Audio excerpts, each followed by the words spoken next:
Dolphins, Eagles. Eagles win 31-17. And it was really a game of speed versus power. That's the way I viewed those two teams. The Dolphins can attack you in so many ways. They do it quickly most of the time. The Eagles, they like these long drives, and they just bully you. Look at the Eagles defense. They held the Miami offense to just 10 points in this game. Now, to be fair, Tyreek did drop what should have been a touchdown during the game. But in the first half, Miami -7 rushing yards, only 43 passing yards in the first half before that late touchdown drive with just a unbelievably beautiful ball from Tua to Tyreek Hill in the back of the end zone. It's fun watching the Miami offense. And something that you talked about, Zach, a huge impactor in the game was the 10 penalties for the Dolphins versus 0 for the Eagles. It was just the 7th time in the history of football that one team was penalized 10 times and the opponent was penalized 0. It was kind of weird. There were definitely some calls that Philly got lucky to get away with, but I know you were complaining about that during the game. It was a little bizarre. But let's get into it here.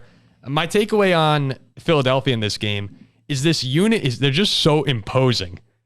From a physical standpoint, the offensive line, Jalen Hurts, A.J. Brown, there's so many different people part of the Eagles offense. The defense, we know how good they are. But this Eagles offense, they're just bigger. They're stronger than you, and they're built for playoff football. And it was not more evident to me than the 13-play, 83-yard touchdown drive that they had following Tua's interception when the game was 24-17. Tua threw up that duck to Darius Slay. And then after that, there was PI on that. Just put it out there. No. I don't want to hear it. There was PI on that. But just watching Philadelphia on that drive, 2 4th-down conversions with the brotherly shove, 6 minutes, 35 seconds chewed off the clock. We've seen them do this so many times this year. I have it written down here against the Vikings. 15-play, 44-yard, 9-minute drive. That basically ended that game. Against the Buccaneers, 15-play, 68-yard drive. 9 minutes, 22 seconds off the clock. That literally ended that game. There's so many times during this season where the Eagles get the ball and just take your will out of question. And it's really impressive. They're one of the few teams in the league that can do it. But my takeaway from this was Philadelphia did not play their best game, and they still beat a really good Dolphins team. So my question to you guys is this the Philly team that Eagles fans have been waiting for? Because a lot of people think that they're still waiting to break out. I didn't see it last night, but did you guys? I mean, I still think that the Eagles played a very good game because the Dolphins are a top 5 team in the league, and that's pretty obvious to most people. I think it's just a fact. They're a very good team. The Eagles played a flawless game. Like you said, 0 penalties. It was a close game most of the way, and the Eagles found a way to get the job done by multiple scores on their home field. They defended their home turf in a primetime game. I don't really think that you can ask for a whole lot more to win 31-17 against a second-best team in the AFC. Okay. How about you, Ziggy? The way I see the Eagle team, there are things that are going to go wrong for them almost every game. That's just inevitable for any NFL team, right? I mean, it's pretty shocking, but the 2 most impactful plays this game, 2 most impactful negative plays, both happened for the Eagles, right? There was that tipped pick 6, the Jalen Hurts strip sack. Like, both of those plays put them in a much worse position. Yep. But the stat that stands out to me for the Eagles this game that encapsulates what this team does versus a team like the Dolphins, 4th down. Eagles were 4 for 4. Dolphins were 0 for 2. And when you're consistently converting 4th downs, that's going to give you a massive advantage.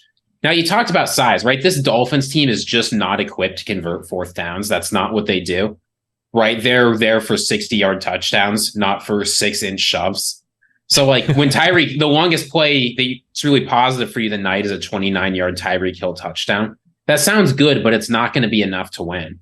So, I'm a fan of the Eagles. I like what they're doing. But if they could take those mistakes away, I don't mean a fan in the sense like I like what the team looks like this year. I think okay. they're good. I got caught off guard there for a second. I was about to flip out. No, I'm a fan of the way they play the game, right? Like, one advantage I think people don't pay a lot of attention to is the fact that they're able to like take advantage of these plays and consistently convert on 4th downs. Helps them. It almost forces them to make the correct decision. You should be going for it much more often in the NFL than most teams do. The Eagles know it, and they actually do it. It's the kind of thing that lets them put together those 9-minute drives you were talking about, Paul. So, I think this team is starting to find its identity. They want to grind you out and use their consistency to make up for the occasional mistake.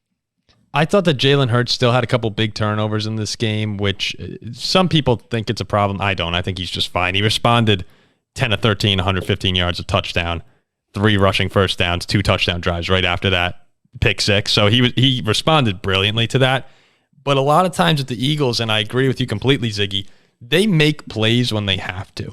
If it's on 4th down, they always seem to find the open guy. I'm thinking about the touchdown or the near touchdown to A.J. Brown. That was on a 4th and 3 where Hurts scrambled out right, looked like the play was dead, and he just makes something happen. In the red zone, you said last night, 4 for 5 scoring touchdowns. They feel almost unstoppable down there because they can get you in so many ways. They have Brown. They have Devontae Smith. DeAndre Swift has been awesome this year. There's so many ways they can attack you, and once they get down the field, that's where you see the size really come into play. I think that this was one of those games where you saw them get closer to what they can be, but still with a banged-up Jalen Hurts, it's crazy to say, but the ceiling's even higher for this Eagles team, and they're to me a very clear NFC Championship caliber team. They're now ready to start competing for the Super Bowl again. I thought a big part of this game was when Jalen Hurts threw that pick 6, and it was 17 all. That's a big-time momentum swing for Miami, and then Philly just comes right down and answers it and goes up 24-17. Yeah. Like right off the bat. The next 2 drives, they score touchdowns. Yeah, touchdown, yeah. Yeah, I thought it was a great game for them. And one more note here on the Eagles. A.J. Brown tied Calvin Johnson with his 5th straight game of 125 or more receiving yards.